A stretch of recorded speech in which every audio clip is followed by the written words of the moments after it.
Hello, and welcome to FilmSlam Stream's post-film conversation for TUKTUK. My name is Eric Siler, and I'm a professor of film, media arts, and communications, as well as moderator for this conversation. We are very pleased to be joined by the producer and the director of TUKTUK. The producer is Sherine Alaa, and the director is Mohamed. Hello, and welcome to the both of you. Hi, Hello. thank you very much for having us. Hello, Eric. How are you? I'm doing just well, thank you. It's so great to have both of you with us for this really remarkable film. I understand, Mohamed, you came up with the idea for the film. How did you come up with the idea? Do you know someone who actually went through this, or is this something, a fictional story you created that could happen? As a matter of fact, we had a meeting with one of the organizations that used to help debtors and used to help poor people without houses and with less food, and they just told me the story of Wala, of the tuk-tuk driver, and they just said it in 2 lines. And when they said it, it hits me, and I left the work and I left everything, and I kept on thinking about it. This is not to be let pass smoothly like this. This is something. This is an issue that we need to help this woman and all other women, all other female debtors. So I decided with my co-writer, I decided to put some skeleton for the script and to write some stuff, and it's like based on a true event, and the rest is, or like maybe 75% is like fiction. But because we didn't know much about the woman herself, and she was in prison for 5 years, she was sentenced 5 years, and then this organization, they got her out after 3 years. And then when she got out, she took her kids and she disappeared. We don't know anything about her. We don't know where she. So we couldn't reach her. So we decided to put the story on script and to do our best to make people to spread awareness about such things, and to spread awareness about such issues, and to shed the light about the female debtors in Egypt, because it's a very important. It's more than 30,000 female debtors a year in prisons, sentenced from 5 to maybe 15 or 20 years. So it's accumulative, you know what I'm saying? So and then Shireen knew about what we're doing, and then you go ahead, Shireen, and say. Yeah, well, I think Mohammed has reached out to me. He knew that I was always trying to find a way to get into the filmmaking business, and then we were talking casually, and he told me about the project that he's working on. And the first thing that came to my mind was like, I want in. Tell me what can I do in order to be part of this project? Because the whole idea was like a needle moving idea. It's like you're creating art, and you're creating art with a message, which is a big deal. And I think we want more and more out of this. You want something that shifts the minds, changes perceptions. And for me, it's a women empowerment movie. For me, it touches on a lot of issues that a woman deals with on so many social levels in Egypt. It's not really restricted in one. A lot of people can relate to it. A lot of women can relate to it. So, so for me, it was female debtors, illegal immigration, the women empowerment piece, someone who doesn't want to give up on life, a lot of things. So yeah, it was definitely a big yes for me. Well, wonderful. I'm glad that the both of you got involved with this project, and understand the two of you have been friends for a long time, and it's great that you could bring this project to life. Now, Mohamed, just to be clear, for this film, I know there are a lot of female debtors. So Wala, the main character, did this really happen? Was there really a female tuk-tuk driver, and her tuk-tuk got destroyed? Yes. Okay. Yes. No, her tuk-tuk wasn't destroyed, or maybe it was. We don't know yet. We couldn't find her to know. But what we know, that she could not pay the installments. She could not pay the installments. And in Egypt, if you don't pay those installments, you just go to jail. It's not a joke. So so that's what I said. It's like based on a true story. So this is her story. Her husband left her. He fled the country illegally, and she had 2 kids. She didn't want to get them off school. She had her mom with a brain tumor, and she had to work. She had to make her living, and she had to provide for the family. So she decided to work on a tuk-tuk because her brother taught her how to drive a tuk-tuk. So when she got the tuk-tuk, she paid for, she signed in installments for like 35 check, and she couldn't pay at the end, and then she went to jail. So so that's the whole story. But what we put inside is our fiction, so we can have like a very solid film or a very solid short film, because we don't know the details of the story. That's the point. Okay. Thank you for clarifying that. Sure. All right, let's get into the production process itself. How long did it take for you to make the film from coming up with the idea to shooting to editing? Okay. We are 3 producers, Shireen and myself, and we have the 3rd producer. His name is Rami. And unfortunately, we set the date 3 days before the corona starts, or maybe it was already starting. So we had 3 days shooting. We shot on February 26th, 27th, and 28th, 2020. And those were the 3 days, and it went perfectly well. There was no problems at all. And Rami, actually our 3rd partner, he had the chance to fly. Shireen was kind of stuck because of the COVID thingy, and it started really hard. But at the end of the day, she made it somehow to the shooting, and it went really well actually with the shoot and the edit, because I edited myself as well. So it didn't take me much time for the edit, for the first draft. And then when the COVID happened and everyone was like stuck in the house, I actually took my time with re-editing the film for like 7 or 8 times, and I was enjoying it. And we every time I finalized editing, I sent to Shireen, I sent to Rami, our 3rd partner, and they were like, that's becoming even much better and better. And I was like, you know what? I still don't like it. Let's make something else. It's like, I am the editor now. I can do whatever I want. I'm not paying for the edit. We're not doing anything. So I'm just like enjoying reformatting the whole film from the beginning. And then what took us time, still again, because of the lockdown and because of the edit, that we couldn't go do some post-production. We didn't go do the coloring of the film, the sound of the film, the SFX, everything. That what took us real time. So we had to take like 10 months for since we finished shooting until we released the film. Right. That was because but we made it at the end, and I think we did a good job, and I am happy with that. That's good. So all these re-edits that you did several re-edits. What changed from like the first edit to the last edit? Was there anything significantly different? The flow of the film, and a lot of scenes, I thought that I'm redirecting it, because I believe that the directing a film is on 3 stages: pre-production, during production, and in post-production you can still redirect the film. So I actually redirected a few scenes, and I added some stuff by cutting and pasting stuff, So we had like way much better edit.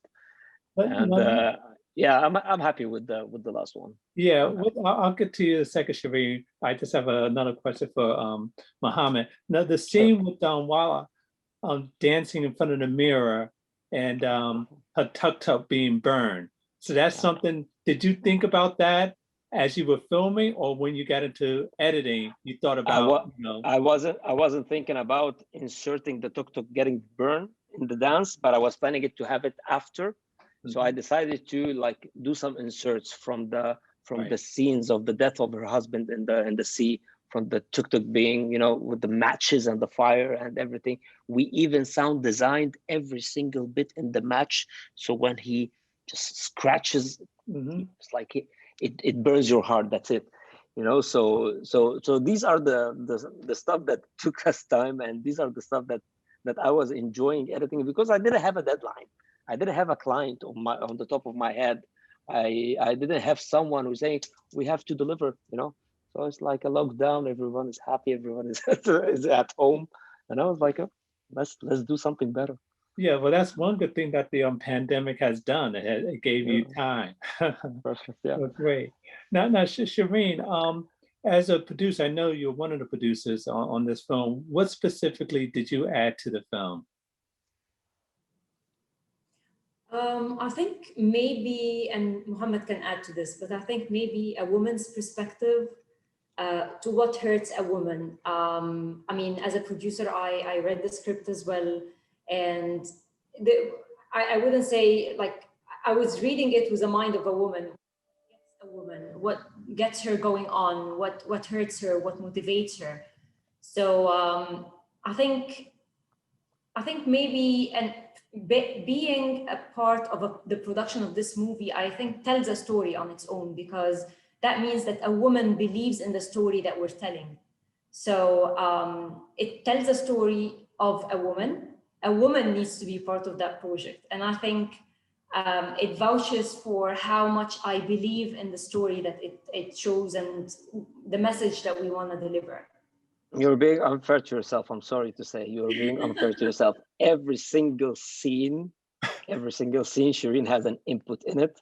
It's like, Shireen, do you think we should do this or do that? It's like, you know what? As a woman, and I was like, okay, as a woman, and I started to talk like her.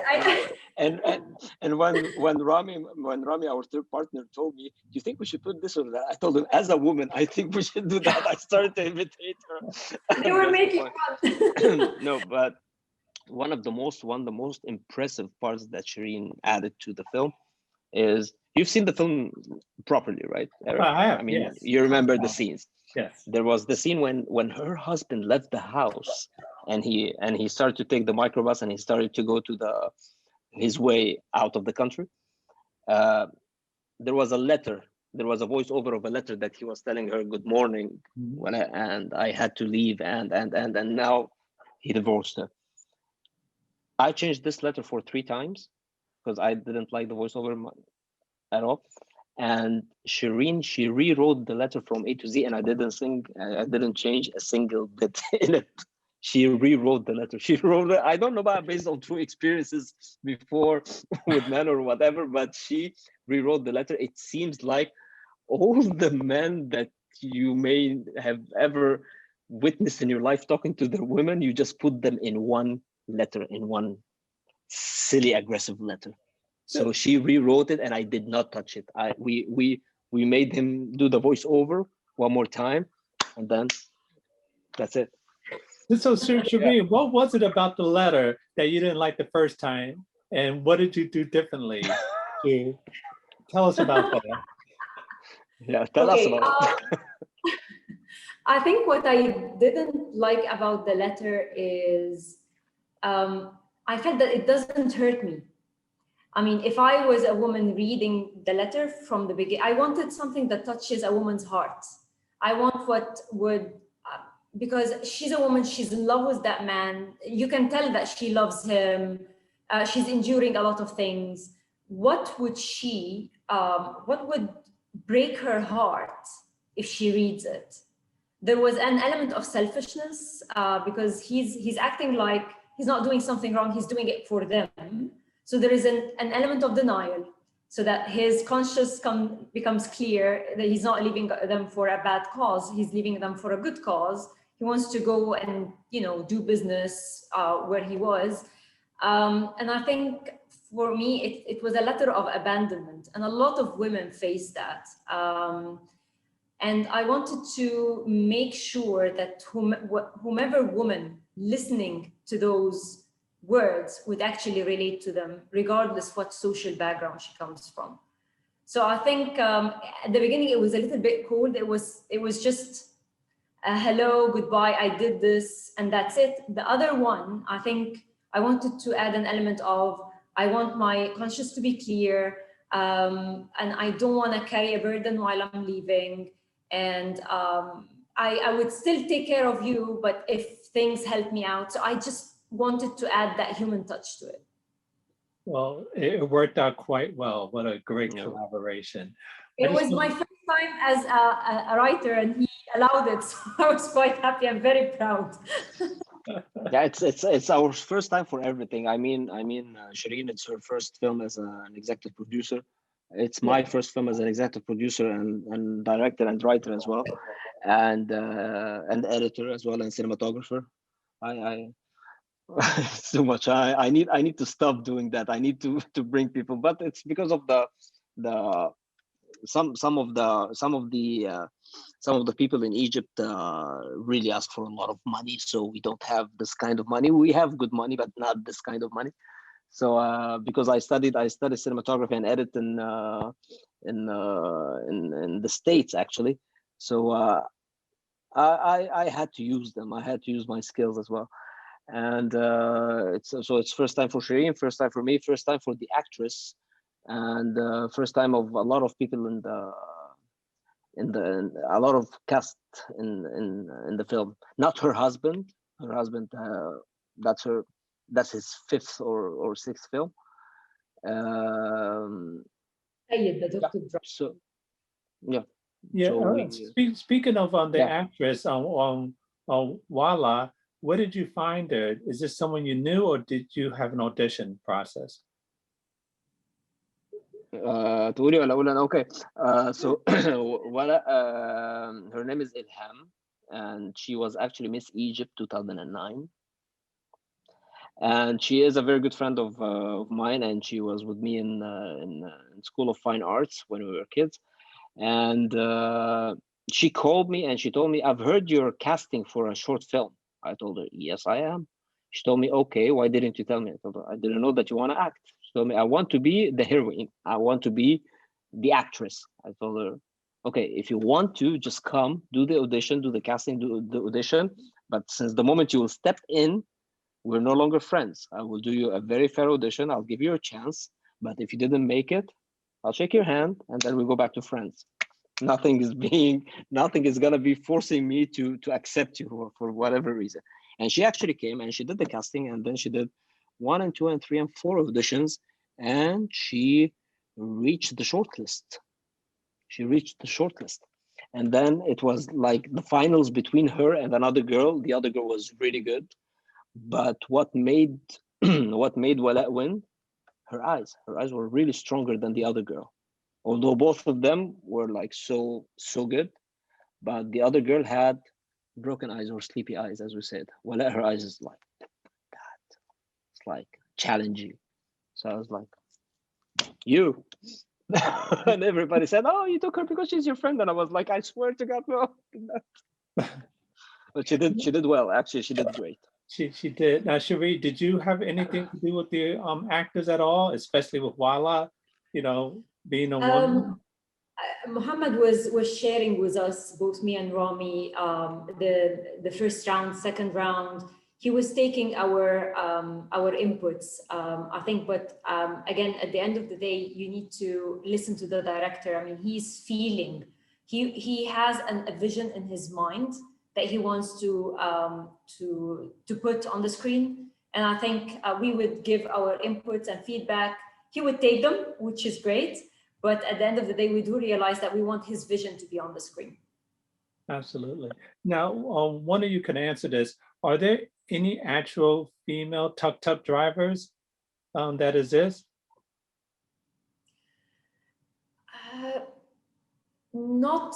No, I mean, if there would be ever, there are onesies and twosies, and when they are featured in articles in Egypt, but we have not seen this as a common practice in Egypt at all. It's something that people will go, wow, what's going on? It defies the society, so no.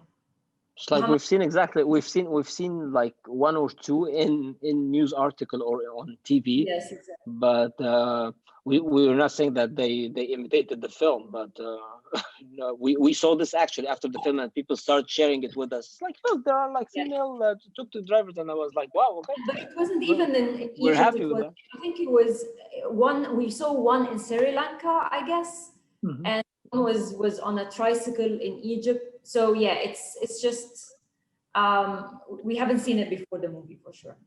No, but there are now like 2 or 3. That's what we've heard about. Yeah. But in India, Yes. I've heard there's a lot of Indian female tuk-tuk drivers, a lot. So sorry, go ahead. I'm sorry. I know you screened this film in a number of places. I'm more specifically curious about Egypt. What was the reaction to people in Egypt when they saw this film? Well, you just came from a dinner, and people were telling you. You can tell us both now, huh? Because we had a private screening for people, because it's not shown on cinemas, of course. So yeah, tell us the feedback. I think the best moment in my life was sitting in the Alexandria short film premiere and listening to people. Actually, we got a stand ovation. People were screaming and clapping, and for me that was like message received. And today we have Ramadan here, so we were having iftar, and we did like a private screening, and people were like, "This is amazing! How can we watch it again? Is it gonna be available?" The women that were in that iftar were like, we relate so much to this. Everyone related to a different piece of the film. One related to the struggle, the other one related to abandonment, the other one related to how a woman can just bear anything for the kids. So it's music to my ears that it's touching women on so many levels, and of course men as well. But for me, I like the fact that we knocked on women's hearts. Well, that's well wonderful. I'm glad that you had that response to the film.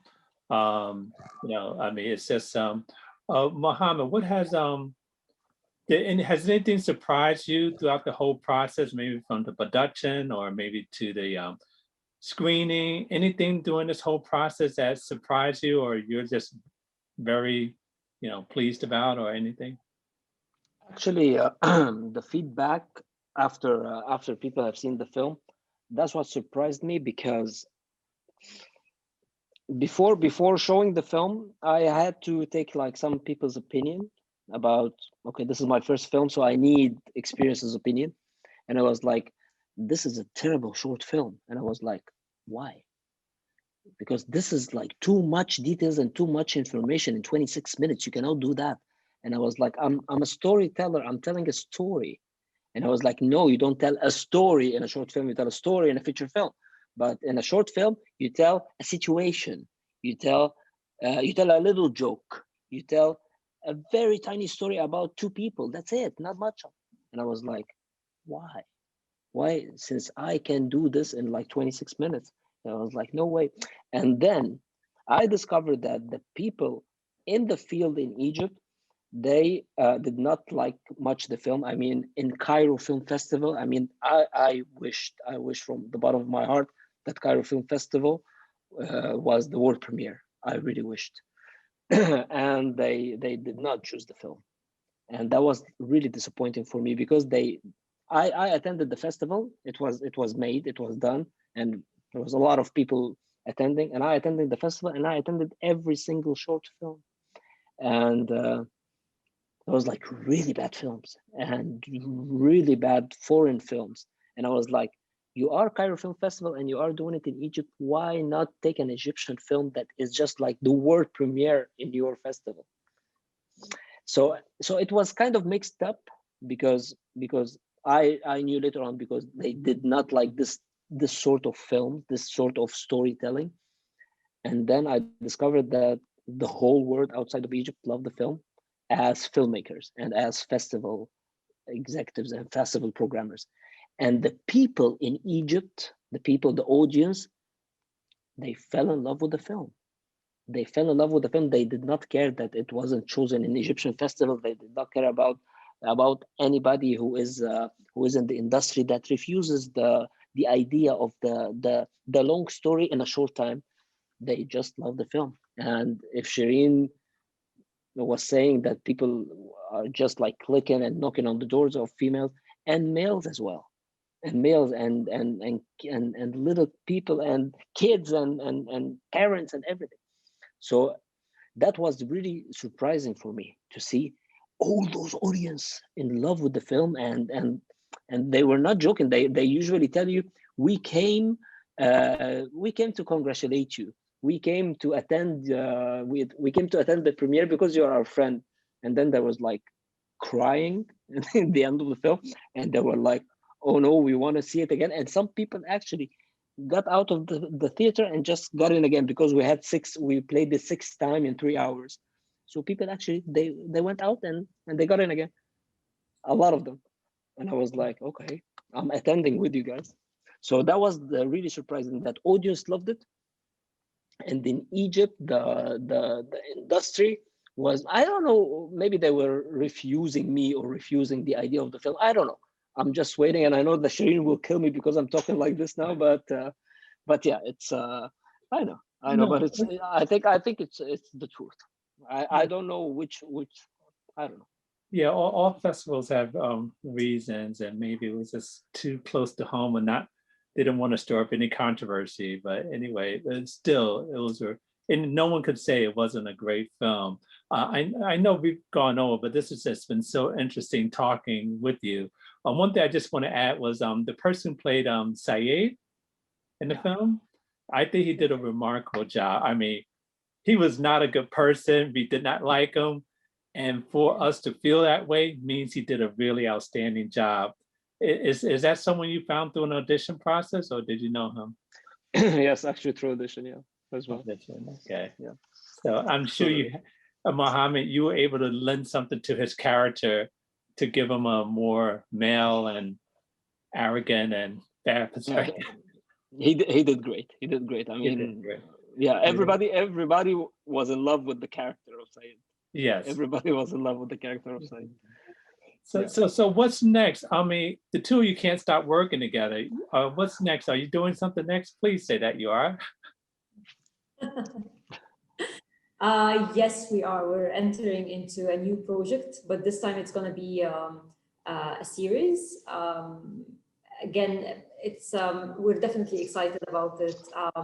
Because there's this angle of wanting to change the world. And I was just telling Mohamed the other day, let's make our slogan like wanting to change the world, one art creation a time, or something like that. Because I feel that if we don't have a message, it doesn't work. So yeah, it's a TV series that's gonna be aired, I believe, in November, possibly. So fingers crossed that it makes the same success or even a higher success than TUKTUK. But from a film standpoint, I think we're also thinking about what are the projects that we look at and start working together on them. But Eric, I'm trying to convince Shireen that we need to change the society, not the world. And she is insisting on changing the world. And I'm trying to bring her down a little to change the society. I'm ambitious. There's room to do both, I guess. Well, this has been such a pleasure speaking with the both of you. I look forward to hopefully seeing much more work from the both of you. Make a great team, and congratulations on all of your success with this film. Thank you so much, Eric. Thank you so much. Really appreciate it. Thank you for having us. You're welcome. And thank you to our audience for joining us for this important and invigorating conversation. For more information about the current 45th Cleveland International Film Festival or any of our upcoming film festivals, please continue to follow us on social media or visit clevelandfilm.org. I'm Eric Siler. Thank you.